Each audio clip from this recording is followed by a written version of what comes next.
وصلنا اخيرا المكان اللي جايين له مخصوص من القاهره، اسمه ليندا، واللي ورانا ده كوبري ستانلي. هنزل اوريكم الفيو من تحت نشوفه مع بعض، يلا بينا. دي بقى دخلة المكان. هاي، اهلا وسهلا. بس ده طلع عنده سمك. استنى بص كده. واو، هو محل سمك اصلا ولا محل لبناني؟ لا، هذا محل لبناني. اوكي. في سمك. دي القعدات في الاندورز، شكلها فانسي كده، والالوان بتاعته كلها هاديه ومريحه قوي، حتى الديتيلز في المكان. هون فيكم تقعدوا كمان اندور ويكون البحر قدامكم. كمان في ستيج عشان بيعملوا حفلات وحاجات كده، بتبقى حلوه قوي. هون بينعمل الخبز اللبناني، الخبز السخن اكيد بيطلع من الفرن، والمناقيش وكل هالاشياء الطيبه. هيدي القعده الاوت دور اللي عندنا، اكيد كلها على البحر.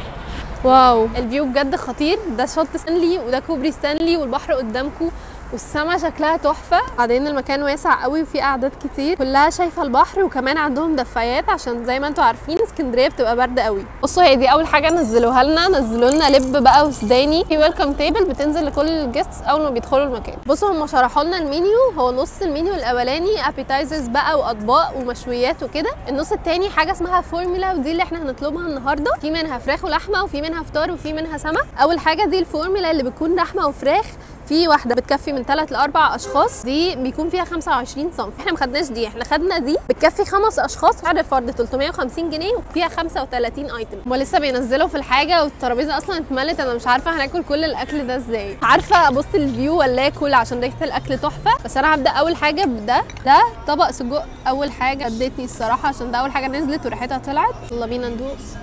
توابله مختلفة قوي بس طعمه حلو الصراحة. طبعا مكان لبناني يبقى فيه حمص، شمندر. انا عايزة ندوق الشمندر ده، عليه عين جمل.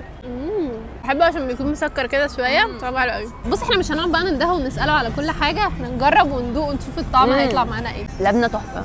خشي بقى على ورق العنب الساقع بتاع اللبنانيين، اكيد اكتر حاجة انت بتحبيها. طعمه حلو قوي. خش لنا بقى على اول طبق في المشويات، وهو شيش طاووق لبناني بقى، ناخده مع الصوص. بصي انا هحطه في العيش، أنا هجرب العيش بتاعه. الشيش طاووق اللبناني ملوش دور وبجد بيكون طعمه حلو قوي. كمل بقى المشويات. نبدا باول طبق واغرب طبق معانا، هو اسمه كباب خشخاش، وبعدين بيكون تحتيه صوص. يعني بص، هو اصلا بيكون معمول حاجه اسمها الخشخاش كده شبه الكزبره عندنا، يكون تحتيه محطوط صوص، فهناخده بالصوص. الصوص سبايسي قوي، بس طعم الكفته حلو فيه. حلو جدا، طعمه حلو قوي ودايبه كده، فيها طعم كده غير المشويات بتاعتنا خالص وغير مشويات لبناني، بس هو بجد حراق فخلي بالكم يا جماعه. دي بقى المفروض كفته، تعالوا نجربها. طعمها هي ولا مختلف؟ لا، طعم العيش مغطي على الكفته. لسه لا استني ادوق انا الكفته، شويه شبه الكفته بتاعتنا، طعمها في حاجه مختلفه برضو. دي مش مصري بس هي كفته. نخش بقى على ايه؟ ده كباب حلبي. جربوا الاول من غير العيش وبعدين ناكله بالعيش بقى. انا عاوزه اقول لكم يا جماعه ان المكان ده اسمه ليندا، يعني بص كده على اللوجو، ليندا دي جده صاحب المطعم اللي انتوا شفتوه ده، وشها يعني مش تمثال ولا عاملين كاريكاتير ولا اي حاجه. ليه فرع في لبنان، فتح من سنه 47، الحين بقى لهم كتير قوي. في حاجات بقى من المنيو هي اللي عاملاها وهي اللي حاطه فيها التاتشات بتاعتها، واكل لبناني قديم على اصوله. كباب حلبي، جربوا. طعمه تحفه. حطي معاه لبنه عشان نجربه بالعيش واللبنه. تعالى بص كده، تحفه تحفه تحفه تحفه. دي بقى الجبنه الحلوم. انا بحب الجبنه الحلومه قوي بجد. بقول لك ايه، واحنا بناكل كده وريهم فيو كوبري ستانلي وحلاوته، ومع البحر مع الفايبس والاكل تحفه. لا وارجع لي بقى على السبرينج رولز دي بالخضار، دي بالجبنه. بص عندنا هنا دي نقانق، ودي كبده فراخ اسمها جوانح بروفنسان، فاحنا نجربها اول حاجه بقى بما اننا مستغربين اسمها. هي متبله جامد، هي ريحه التتبيله قويه قوي فيها، ملح وزيت زيتون وجارليك كتير. يا جماعه دي مزازه تحفه، انها محطوط عليها شيمي شوي صوص. وريني بقى كده الكوبيبه دي، ولا اسمها كبده. افتحها بقى قدام الكاميرا كده، فيها سبانخ وتوم. بحب السبانخ الصراحه، اللي ما بيحبش السبانخ بقى انا ما بحبهاش. طعمها حلو قوي، مختلف جدا عن الكوبيبه العاديه. دي بقى هم بيقولوا عليها نقانق مش سجق. دي مززه جدا، مليانه ليمون، بجد طعمها جامد.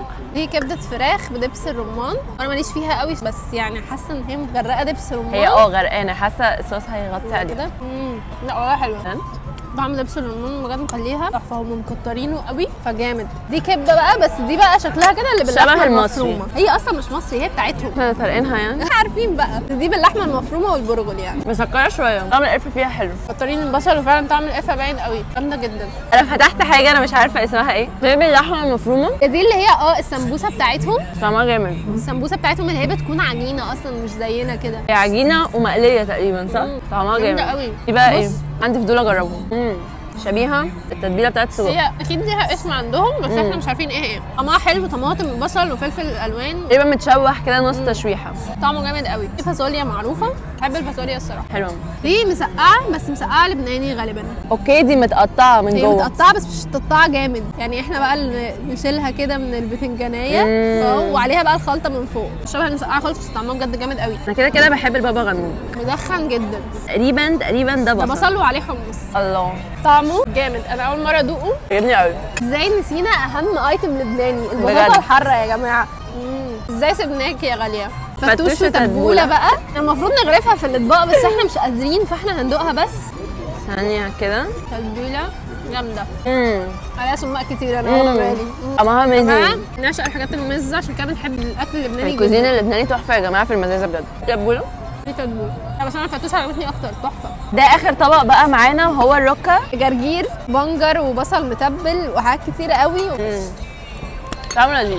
بجد يا جماعه حاجات كتيره قوي قوي قوي يعني مستحيل 5 يكملوها، فانتوا ممكن تيجوا تاخدوا البتاع ده تقسموا بقى الفلوس عليكم بجد بيكفي 5 افراد. 6 7 بيكفي جدا. ممكن لو انتوا 5 بقى تاخدوا باقي الحاجه تيك اواي عشان بجد الاكل بيكون كتير قوي وجامد وحلو قوي. وكمان الفيو احنا دلوقتي المفروض ان هو بعد ما بنخلص اكل ينزلوا لنا بقى سلطات فور فري، واحنا كمان عاوزين نجرب كام حاجه من الديزرت كده شدتنا قوي. وطبعا هنشغل الدفايه عشان خلاص الجو بدا يبرد. او ممكن ندخل نقعد جوه. صح، يلا ندخل نقعد جوه. انتوا متخيلين ان كل الحاجات دي ببلاش؟ استفندي، كانتالوب، تفاح، فراوله وجوافه وبرتقال وموز، وغير كده ان اصلا بينزل كده بقى. كمان بصوا ديزرت. دي مهلبيه، انتوا متخيلين كل الحاجات دي فور فري وهو بينزل لنا الحاجات دي بنقول له كل ده فور فري. فقال لنا انتوا عند ليندا، فهو حاسسني ان هو ايه عند تيتا ليندا دي. انتوا عند تيتا. اي حد بيروح عند تيتا ليندا ضايف على اكمل وجه يعني. بس كده ده كان يومنا في ليندا اللي في اسكندريه. يستاهل طبعا ان احنا نجيله من مصر مخصوص. كرم مش طبيعي، فيو تحفه. اطلع اقعد بقى اشرب لي كوبايه شاي على الفيو الجامد ده. هناخدكم برده معانا واحنا مروحين نقول لكم روحنا ازاي.